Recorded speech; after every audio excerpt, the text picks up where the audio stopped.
Hello and welcome to my YouTube channel, Healing the Planet from Within. I'm talking quietly because I'm currently staying at the Northern Vipassana Meditation Center just outside of Chiang Mai, Thailand. I had to catch the blue bus from the Chiang Mai gate to get to this location. It took 2 hours on the bus, or nearly 2 hours, and I arrived here. Now, this Vipassana center is situated on a very large temple grounds with ancient relics and museums from back in the Buddha's time. It's fascinating. So I want to give you a walkthrough of the temple grounds, but also a little bit about what happens here, the meditation technique that they're teaching. So yeah, let's have a look at the temple grounds first. Let me show you. This is where I first arrived, and you can see some monks have just been on their alms, picking up their breakfast this morning, their alms. So this is the Northern Vipassana Meditation Center. It's inside here, this big temple area. See this? I'm on a very busy road here, but inside it's very, very peaceful. So this is where you first enter when you're going to Vipassana. And once you walk in the gate, you're greeted by this beautiful temple. There's some construction being done on this one at the moment. And here to the left is this amazing building as well. Well, everything's in Thai, so I don't know what it is. So let's keep continuing. I find these little things so fascinating. Look at this. Little statues of animals playing in the garden. And the animals in the temples as well. Fascinating carvings. And it looks like there's some things holding up the tree branches there. I'm going to keep continuing, and in the distance there you can see some monks are sweeping. It's 7 a.m. here, and some of them have already done their alms round and had their breakfast, so they're doing their chores. And here's one of the meditation halls, just coming past all this. And you keep going further, the big temple is in there with the ancient relics. There's a museum that's really amazing with ancient relics as well. And as always, going into a temple, you need to dress appropriately.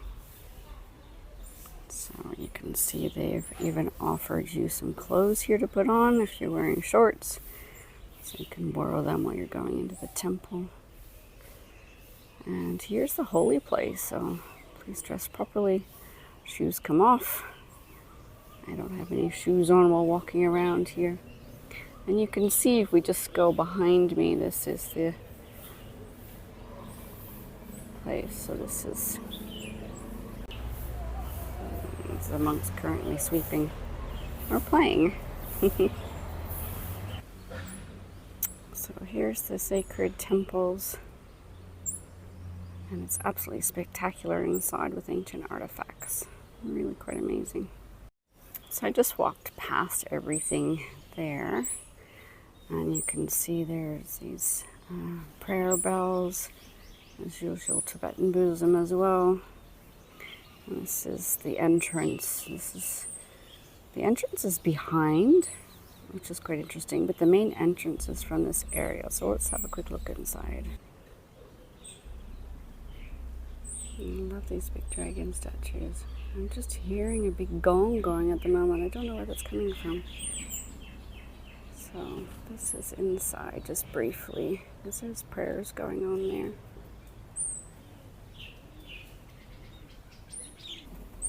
And the meditation center is down there. So someone's feed the birds with leftover breakfast this morning, and the dogs are trying to get a bit too.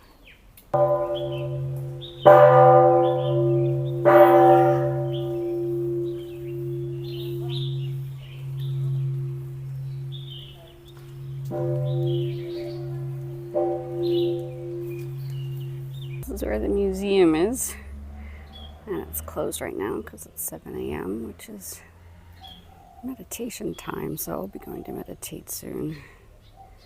I'm just showing you some of the buildings. It's absolutely fascinating, isn't it? So here we have a meditation area. I'm in the Vipassana Center international section, which is the foreigner section, and that's where we meditate. But this is quite spectacular. I haven't seen monks meditate here, but I expect this is for them. Opposite is quite an amazing chariot inside there. And there's Lord Buddha. Pretty amazing, isn't it? Good place to meditate. Look at this amazing statue. Is it a peacock? Wow. Amazing. And you can even see the talons on the feet.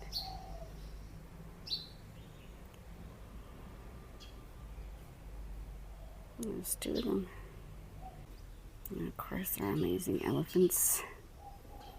They always come in twos. It's interesting. I've seen the distance of the peacocks where I was just standing. Yeah, but here's some more. Are they peacocks? Maybe a different kind of bird? No, it's beautiful anyways. Oh, there's a bird at the bottom. Here's a little mini temple. It's the elephants. It's ordained with flowers. I'd say the pigeons are very happy here.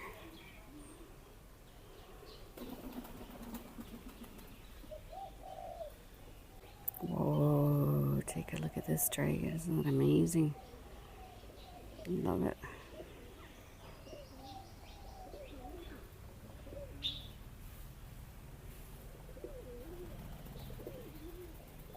And they always come in twos.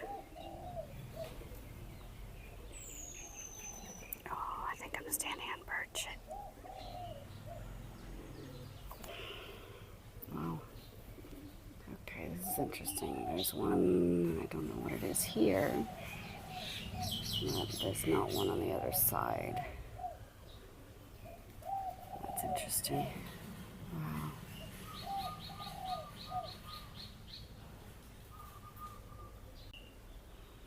And there's a lot more Buddhas along here. Different kinds. Let's have a look.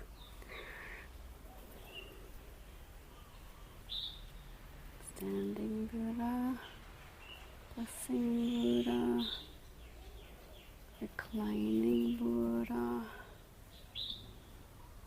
alms bowl Buddha, meditation Buddha.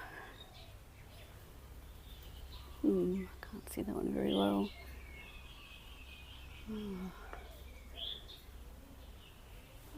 Wow, I've never seen one like this. Yes, maybe. And then there's one sitting on a throne. And there's another alms bowl one. Wow. And that led us right up to, have a look at this. Wow, guys, look what I found. There's Lord Ganesha. That is so cool. Whoa.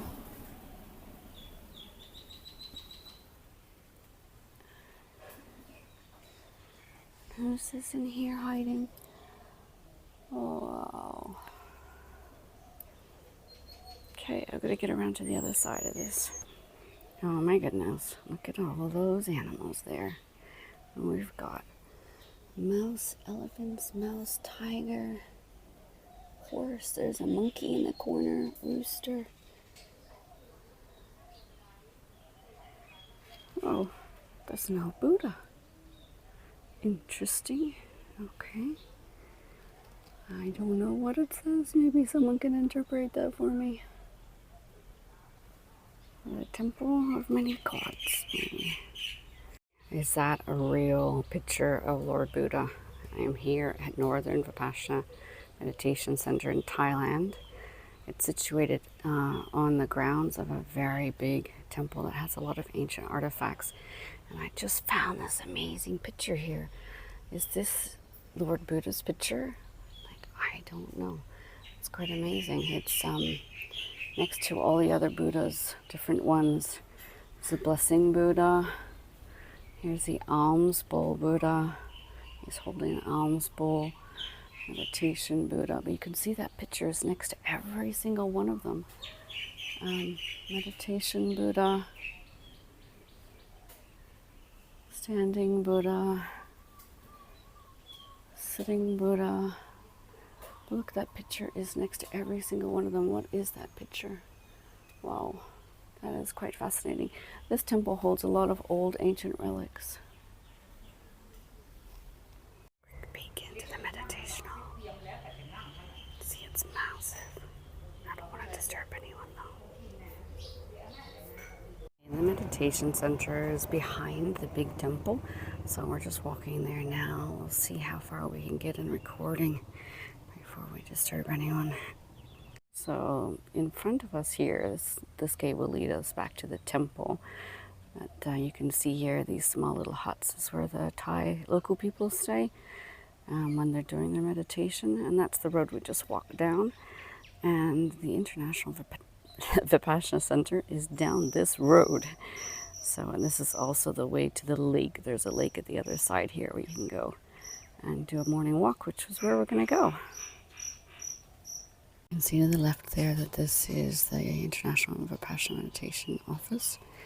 The main nun is currently Russian. She's taking care of us.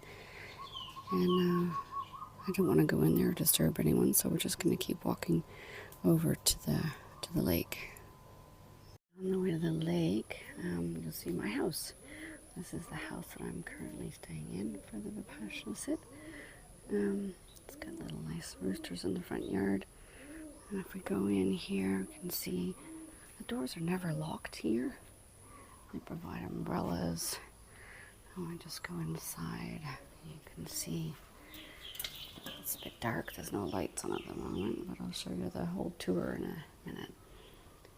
Okay, so let's go to the lake. I really want to show you the lake. Okay, so we came to the end of that road, and here's the lake.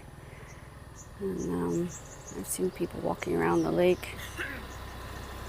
I haven't done that myself yet. I've only been here for a couple of days. So far, I think it's quite spectacular. We're not allowed to meditate next to the lake. I think it's because it's public property and there's a lot of local people who come here. There's also some exercise equipment in the distance there and many dogs. So a lot of interesting things, but yeah, still very beautiful to go for a morning walk. Coming in the front door, you got a living room here. You can see this is where I know doing my 4 a.m. meditation, which includes prostration meditation, walking meditation, and sitting meditation. And then you come here. This house is absolutely amazing. There's a table, kitchen.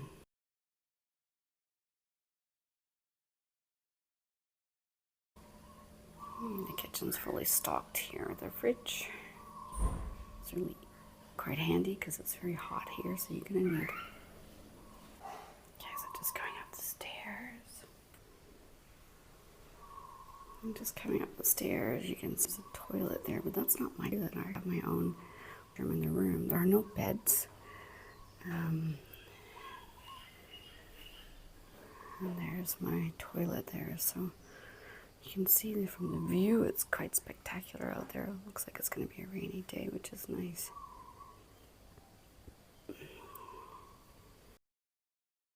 Okay, so as you can see, I am in my room right now, and it's only a mattress on the floor.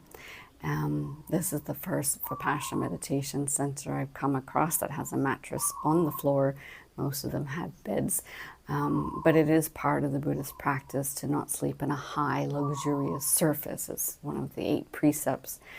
When I first arrived here, it was really confusing because the person who was accepting the bookings was not the person greeting me. And that was a little bit confusing because the person doing the bookings knew who I was and the person greeting me did not know who I was. So it was like starting from beginning. They don't let you know what's happening here from the beginning. It's like a tourist destination, a beginner's journey to meditation. So if you're an advanced practitioner, I consider myself fairly advanced at this stage. It's not really a good place to be, okay? They don't cater for advanced practitioners. They give you a set, strict technique according to what you need to follow. This is what they teach and this is what you do. So even if you've done this before, like I was in Sri Lanka for 4 months doing the meditation and watching myself progress through the different states, when I come here, I have to start new again with their 15 minutes walking and their 15 minutes sitting. That was quite an interesting experience for me. So, however, I've decided to make the most of it and be here in the moment, because I did travel from Vietnam to here just to be here because the website was selling an amazing course. So, so the technique from this Vipassana center to the one in Sri Lanka is almost the same. They have 3 steps though. First, mindful prostrations, which is new to me. Second one is walking meditation. Third one is sitting meditation. So this is what it looks like to do the mindful prostrations. I thought you might be interested in seeing little teeny weeny steps, and then it goes back again. It's very step by step. Just to give you an example, very brief example. I'm not going to do the whole thing. But first you note that you're sitting, and you say it 3 times. Sitting, sitting, sitting. The next thing is you're turning, turning, turning. Raising, raising, raising. Touching, touching, touching. Turning, turning, turning. Raising, raising, raising. So it just keeps going like this, right? Okay, so the whole idea, where does it first start? Goodness me. It gets really complicated. It's like your mind has to get over this up and down thing. For me personally, I think that prostration is a meditation, a respect, paying your respects to Lord Buddha, and the other gods, the protectors of Dharma, and to the practice itself. And a prostration is a sacred process to me. To do this raising, raising, lowering, lowering, touching, touching, covering, covering, raising, raising, lowering, lowering, touching, touching, covering, covering, and continuation like this, the sacredness is become more of a mindful exercise, of a robotic mindful exercise. So for me, it doesn't really work, but this is the teacher has given this practice to the students here, and he's passed on, so they're continuing this process. It does, however, there is the benefit of increasing mindfulness, but I think for me, a prostration is very sacred. Yeah, sacred process, and to do it like this takes that sacredness out, for me personally anyways. So, however, I am practicing it while I'm here because I'm honoring the teacher and the process while I'm here to increase my mindfulness. I'm using this as an opportunity to increase my mindfulness even more. So the second thing is the walking meditation. And there's only one thing different with this, is the words. In Vipassana in Sri Lanka, the high priest, who was my teacher for 3 months, did not stress the importance of these minor little details. He was saying, just be mindful. You don't have to be mindful of this, the whole thing. He said, just be mindful, increase your mindfulness. So it doesn't matter which words you use or which arm movements you're using or the technique. He says, just increase your mindfulness of whatever you are doing. And for me, that brings more powerful practice to daily life. Because in daily life, we don't like reach, pick, lower, pick up the mug, pick up the mug, closer, drink. No, it wouldn't even be that. It would be bring closer, touching, lip, touching, and drink, lowering, put it. That's not our daily life activity. In fact, it to say it 3 times for each one of them to begin with, but to be mindful that you are reaching for the cup. But even before that, be mindful that your thought has come, I'm thirsty. Just to be mindful before the reaching even begins, and then reach for the cup, and then lift it, just observing that present moment without any other thoughts, feelings, or emotions happening. Just be aware of that present moment. And what that does is flick you into this trance state, a heightened sense of awareness that is very, very powerful. Because when the mind is flicking here and there with a gazillion things, your power is scattered. To bring it into that moment, it's so, how do I describe this? I think it's a sense of relief. My body feels so fantastic, no stress, just this moment awareness. And my senses, my psychic sense, the external senses, the spiritual senses are turned on. You start to feel things in the world, and it becomes super heightened spiritually. So to be aware of the present moment in Vipassana is the necessary technique. And there's many different styles of Vipassana that try and increase your mindfulness. But it is from my belief that it's not so important to do the technique like a robot, but instead to increase the mindfulness rather than the robotic sense.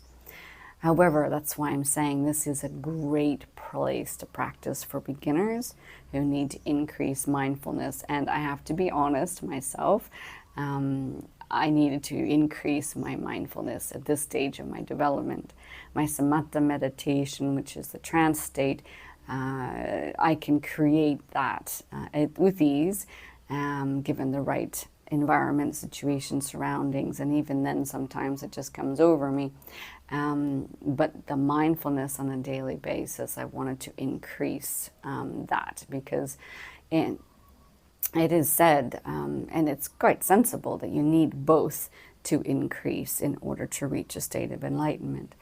So, yeah, here we wake up at 4 a.m., which seems to be easy for me. I wake up before my alarm goes off.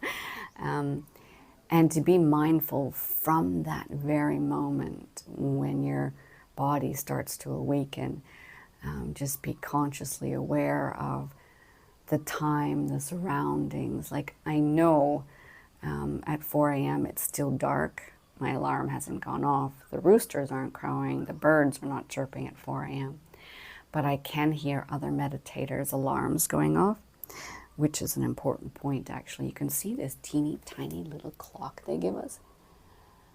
And we can set our alarm because they're encouraging only 15 minutes of meditation, 15 minutes of walking, 15 minutes of sitting. And so they give us this alarm. I don't need to turn on my phone while I'm here. And yeah, I hear other meditators' alarm first thing in the morning, and that's also how come I know. But I wake up before all the alarms go off, so I'm listening to the alarms, listening to no noises, no birds, no nothing, just being aware in that moment of my own breath and my own body movements, and starting to do my bed yoga, which I start to stretch in the morning in the bed. And I must say, this bed on the ground is very helpful for that. Yeah, absolutely amazing. So overall, my experience here has been very beneficial. The one benefit was to have a sense of safety and security as a solo woman traveling. I feel 100% safe here. I don't need to lock the front door of the house. I lock my own bedroom door, but that's it. So it's safe. Like, you know, I feel safe. Even my backpack sitting here, I feel a sense of safety here. And it's also fairly silent. Like, there's no boom boom party music in the background. You know, people aren't, well, the last place when I was staying in Chiang Mai, I stayed at Ban Hart Thai hostel. I was trying to save money. And that you could hear people coming home at midnight or 1 or 2 o'clock in the morning or something, and you can hear loud music in the background. And here, there's nothing. Everyone's encouraged to sleep by 10 o'clock, and it's very peaceful. So very much enjoying that. I'm able to go to sleep and then wake up early in the morning and start my day on a fresh note. And that's absolutely beneficial. Here there are no Dharma Talks though, so I'm missing the Dharma Talks and learning about Buddha's story and what he recommended, the steps on the path to enlightenment. So I think a really good Vipassana meditation center has Dharma Talks so that you can learn about what you're doing and how it works, why you would meditate to begin with, and where it can lead to on the path to enlightenment. So to me, the Dharma Talks are absolutely necessary, and they're what made the shift for me when I was staying in Sri Lanka at the monastery. Massive mindset shift. So Dharma is really, really important. Yesterday we did the 8 precepts. We took the 8 precepts as part of the opening ceremony for our personal meditation course. You can arrive whenever you want to here and set the time of your program. You can set 5 days, 7 days, 10 days, or 21 days. The length of the program is up to you here. So it's quite flexible, which is a bonus, of course. On most Vipassana meditation centers, the Goenka style are 10-day set. This is your own style, your own meditation. You practice it as you go. So we did the 8 precepts ceremony, but it was not, we were not told what that was about. Now I knew what it was about because I've seen people, and I've even taken the 8 precepts myself in Sri Lanka. And then again, after when I saw Jetson Tenzin Palmo, there were many people taking the precepts with her personally at that time. And I did it inside myself when I was staying at her property. So I knew this is a very sacred, deep, spiritual practice. But the ceremony yesterday, they just gathered us together and gave us a book of the chanting. And these newbies that have never done meditation before have no idea about the chanting. Or like when I first arrived in Sri Lanka, I didn't know about the chanting, but we chanted every single day there in the old section of Kandubodha Meditation Center. For 3 weeks I was there, and every single day there was chanting. The Sinhalese people had the Dharma Talks, but I didn't in that place. I did it the next place. But just being told what it was about would have been of benefit to them. Just told them that if they took the 8 precepts, it strengthens your meditation and your resolve to reach enlightenment. But these newbies just followed along and did some chanting, and I wasn't even told that we were going to the sacred temple in front of a monk, for goodness sake. I wasn't dressed in my kurta. I had my normal everyday top on. And that frustrated me so much, because to me, that's a sacred ceremony. So there's not a whole lot of honoring the sacred here. Not from my perspective. I think it's more made for international minds, beginner meditators as such. For me, I've taken on as very sacred the opening ceremony. Going there was sacred to me, but not done properly. I don't know how to describe it anyways. The interesting thing is that I've taken this place as very sacred. So I personally go to the big temple and worship Lord Buddha, pay my respects to Lord Buddha in the morning after breakfast. And I start my day like this, because to me that's sacred. I witness and pay my respect to the sacred relics and to the elders, the ancestors before us who made those relics. And to me that's very sacred, because they were very devoted to the practice of Lord Buddha and enlightenment while they're carving these relics, and that holds a lot of sacred power, sacred essence in it. So just being around that in the morning, first thing in the morning for me, is very sacred. So that's how I've deepened my experience here so far. So yeah. So I guess you have a bit of an idea what happens here at Vipassana. meditation at Northern Vipassana Center in Chiang Mai, Thailand. The website is easy. It's Northern Vipassana in Chiang Mai, Thailand, well, just outside of Chiang Mai, 2 hours on the yellow taxi, public taxi, or the blue bus. It was very easy to get here. There was another nun on the bus who actually was coming here as well. We both got off at the same stop, so that was pretty special. So, yeah, I guess that's it for now. So you've so far then had a tour of the grounds. You understand kind of what's happening here. And I would definitely recommend it if you're a beginner. And of course, if you're a little bit more advanced or have had experience at other Vipassana meditation centers, you can understand that you yourself can make it deeper and more sacred, more advanced, because they are catering to the Western minds or people who have not been in Buddhism or even done Vipassana meditation center here. Vipassana meditation before. There's one thing that just popped into my mind actually, is that the rules here are fantastic. People are not allowed to socialize, communicate.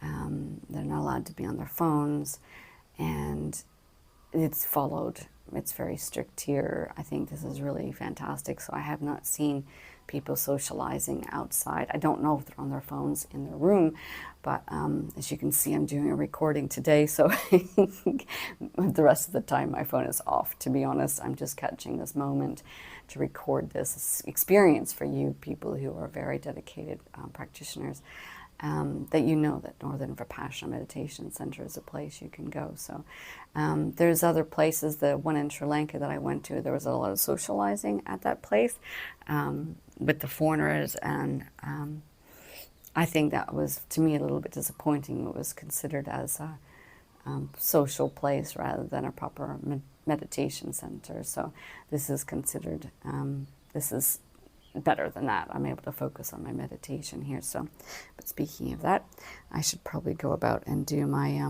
meditation. I'm just wondering if there's anything else I can share with you. The moment the daily schedule, perhaps. I don't know if you can see this. It's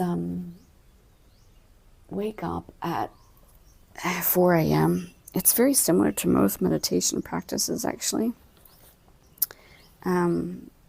Wake up at 4 a.m., 6 a.m. breakfast, 7 to 11 is self-practice in your room or the meditation halls. There are a few different meditation halls to practice in.